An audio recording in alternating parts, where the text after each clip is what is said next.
મને ઘણા લોકો પૂછે છે કે કાર સર્વિસ કરાવતી વખતે શું ધ્યાન આપવું જોઈએ, શું કરાવવું જોઈએ, શું ના કરાવવું જોઈએ, જેથી અમે છેતરાઈએ નહીં. તો આજે આના વિશે જાણીએ. તમારી કાર પેટ્રોલ હોય કે ડીઝલ હોય, દર 10,000 કે પછી 1 વર્ષે સર્વિસ જરૂર કરાવવી જોઈએ, નહીં તો એન્જિનને મોટું નુકસાન પહોંચી શકે છે. અને કાર સર્વિસમાં સૌથી મહત્વનું હોય છે એનું એન્જિન ઓઇલ. પણ વધારે પડતા ગેરેજવાળા પોતાના નફાના ચક્કરમાં હલકી ક્વોલિટી અને ચાલુ ગ્રેડનું ઓઇલ નાખી દેતા હોય છે અને તમને ઉલ્લુ બનાવતા હોય છે.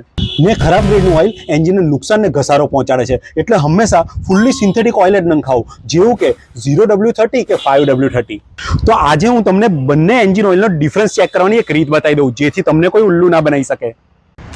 ફૂલ્લી સિન્થેટિક ઓઇલ હંમેશા પાણી જેવું પતલું હોય છે અને તે ગોલ્ડન કલરમાં જ આવતું હોય છે અને એની સ્મેલ એકદમ લાઇટ હોય છે. અને ચાલુ ખરાબ ગ્રેડનું ઓઇલ હંમેશા એકદમ જાડું હોય છે અને એ રેડ કલર જેવા ડાર્ક કલરમાં આવતું હોય છે અને એની સ્મેલ પેટ્રોલ જેવી સ્ટ્રોંગ હોય છે.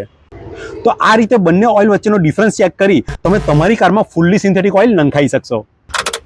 અને જ્યારે પણ ઓઇલ ચેન્જ કરાવો ત્યારે ઓઇલ ફિલ્ટર અચૂક ચેન્જ કરાવો, કારણ કે ઓઇલની અંદર બનતા પાર્ટિકલ્સને ઓઇલ ફિલ્ટર સતત સાફ કરે છે અને એન્જિનને ચોખ્ખું ઓઇલ આપે છે. ફ્યુલ ફિલ્ટર પણ ચેન્જ કરાવું, જેથી ફ્યુલમાં આવતો કચરો ઇન્જેક્ટરને નુકસાન ના પહોંચાડે. એર ફિલ્ટર પણ ચેન્જ કરાવી લેવું, જેથી એન્જિનને શુદ્ધ હવા મળે અને ડસ્ટ એન્જિનમાં ના જાય.